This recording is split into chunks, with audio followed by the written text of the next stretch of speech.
जय हिंद मित्रांनो, तुमचं महा government exam या यूट्यूब चॅनलवर स्वागत आहे। तर आपण वनरक्षक भरतीमध्ये विचारण्यात आलेले असे काही महत्त्वाचे प्रश्न बघणार आहोत, जे की तुमच्या येणाऱ्या परीक्षेमध्ये ही प्रश्न खूप इम्पॉर्टंट असेल।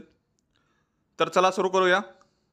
पहिला प्रश्न आहे, महाराष्ट्रातील कोणत्या जिल्ह्यात सागांची झाडे मोठ्या प्रमाणात आहे?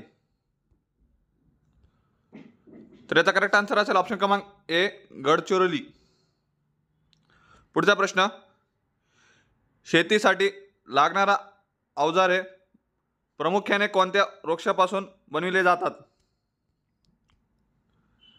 तर याचा करेक्ट आन्सर असेल ऑप्शन क्रमांक बी, साग। पुढचा प्रश्न, महाराष्ट्रातील वन विभागातील प्रत्येक कार्यालयाचे प्रमुख कोण असतात? तर याचा करेक्ट आन्सर असेल ऑप्शन क्रमांक सी, वन संरक्षण। पुढचा प्रश्न, तुतीच्या झाडाचा उपयोग कशासाठी करतात? तर याचा करेक्ट आन्सर असेल ऑप्शन क्रमांक बी, रेशीम पालन। पुढचा प्रश्न, बिडी बनविण्यासाठी डॅश डॅश वृक्षाचे पानाचा उपयोग केला जातो?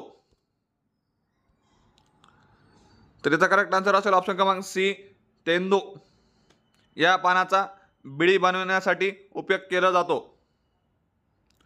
पुढचा प्रश्न, कोणत्या प्रकारच्या गवतापासून कागद बनविला जातो? कोणत्या प्रकारच्या गवतापासून कागद बनविला जातो? तर याचा करेक्ट आन्सर असेल ऑप्शन क्रमांक बी, सबई। पुढचा प्रश्न, भारतीय राज्यघटनेनुसार वन हा विषय कोणत्या सूचीतील आहे? तर याचा करेक्ट आन्सर असेल ऑप्शन क्रमांक सी, समवर्ती सूची। पुढचा प्रश्न, सध्या महाराष्ट्रात किती राष्ट्रीय उद्याने आहेत? तर याचा करेक्ट आन्सर असेल ऑप्शन क्रमांक ए, 6। सध्या महाराष्ट्रात 6 राष्ट्रीय उद्यान आहे।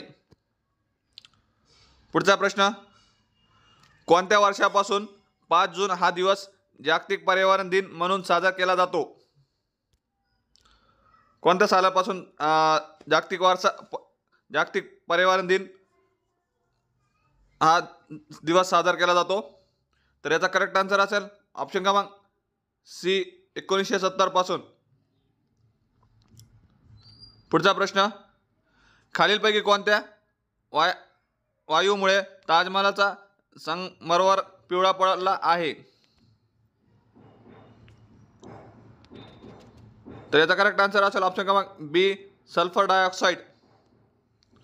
पुढचा प्रश्न, व्याघ्र राखीव क्षेत्र खालीलपैकी कोणत्या राज्याशी निगडीत आहे?